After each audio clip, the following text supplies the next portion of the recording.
Bonjour et bienvenue. Aujourd'hui, on va creuser, au sens propre du terme, l'histoire de France. On va voir comment le pays est passé d'une quasi-ignorance des trésors qui dormaient sous ses pieds à la création de l'un des systèmes les plus avancés au monde pour les protéger. Tout part de cette question, une question centrale qui a hanté la France pendant plus d'un siècle. C'est quand même paradoxal, une nation obsédée par son histoire, mais qui a été pendant très longtemps complètement aveugle à celle qui était juste là, enfouie sous terre. Faut se remettre dans le contexte du 19e siècle. L'archéologie française à l'époque, elle regarde ailleurs. On cherche le prestige, la gloire, sur les grands sites en Grèce, à Rome, en Égypte. Et pendant ce temps-là, chez nous, les vestiges sont considérés comme la parente pauvre.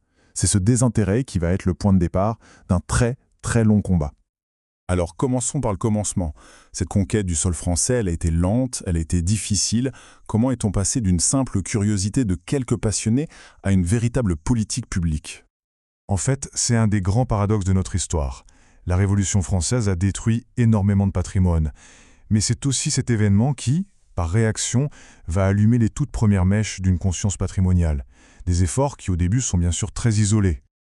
Au tout début du 19e siècle, les premiers qui vont vraiment s'atteler à redécouvrir le passé enfoui de la France, ce n'est pas du tout l'État. Non, non. C'est tout un réseau de passionnés, des amateurs, qui agissent localement un peu partout sur le territoire. Ces fameuses sociétés savantes, c'étaient les vrais pionniers. Des notables locaux qui, sur leur temps libre, vont créer un maillage de connaissances incroyable, dresser des inventaires, des cartes, un travail absolument fondamental. Mais voilà le problème. Leur statut d'amateur ne leur donnait aucun pouvoir pour empêcher les destructions. Et puis, il y a cette phrase prononcée par l'historien et ministre François Guizot. Et là, c'est un vrai déclic. L'État commence enfin à comprendre que le patrimoine, ce n'est pas juste une collection de vieilleries, c'est un ciment, un outil puissant pour forger une identité nationale commune. Du coup, l'État se met en action, on crée la commission des monuments historiques, on commence à restaurer les cathédrales, les châteaux, mais il y a un mais, et les tailles. Cette protection s'arrête au ras du sol. Tout ce qui est en dessous, le sous-sol, reste une sorte de zone de non-droit. Pour que les choses changent vraiment, il va falloir attendre bien plus longtemps. Il faudra une crise nationale majeure et une loi très controversée, pour que l'État dise enfin « ce qui se trouve sous la surface nous appartient aussi ». On va s'arrêter une seconde là-dessus parce que c'est un point absolument crucial.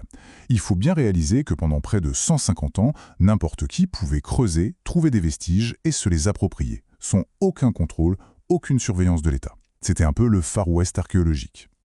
Et la Révolution, elle arrive à un moment pour le moins inattendu, en pleine occupation sous le régime de Vichy. C'est la loi Carcopino.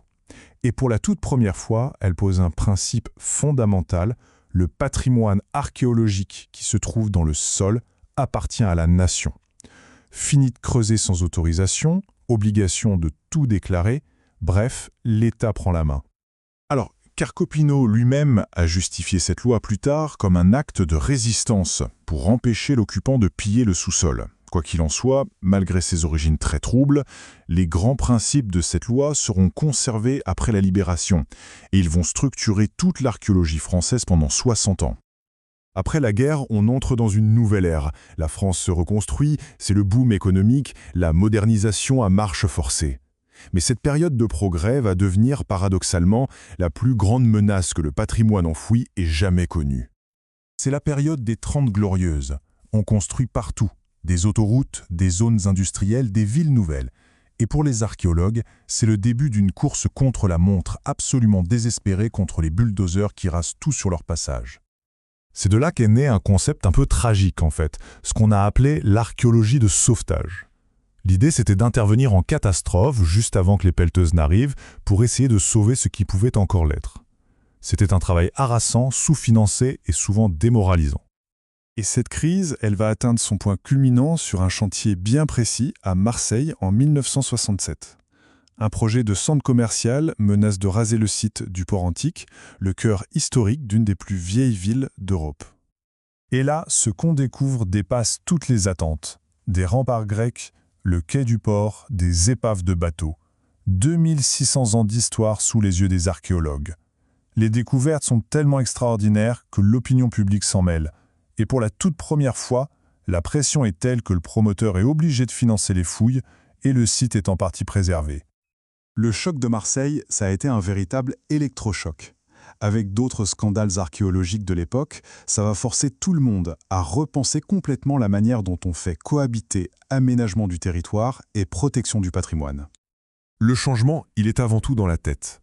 On passe d'une logique réactive, on intervient en pompier quand le feu est déjà là, à une logique proactive, préventive. L'idée, c'est de ne plus courir après les bulldozers, mais d'anticiper, avant même que les projets ne commencent. Et à partir de là, les choses vont s'enchaîner assez vite. Sur une trentaine d'années, on va construire, brique par brique, le système moderne, création d'organismes d'archéologues professionnels, introduction du principe aménageur-payeur, et enfin, le grand tournant, la loi de 2001 sur l'archéologie préventive et la création de l'INRAP. Cette fameuse loi de 2001, elle change absolument tout. Concrètement, ça veut dire que l'archéologie n'est plus la cinquième roue du carrosse qui intervient en catastrophe. Non, elle est intégrée en amont de tout projet d'aménagement. Étudier le potentiel d'un terrain devient une étape obligatoire avant de pouvoir construire. Le système français aujourd'hui, il fonctionne en deux temps. D'abord, une première étape, le diagnostic, pour voir s'il y a quelque chose. Ça, c'est un monopole public. Et si on trouve des vestiges importants, alors on passe à une fouille complète. Et là, le marché est ouvert à la concurrence entre opérateurs publics et privés.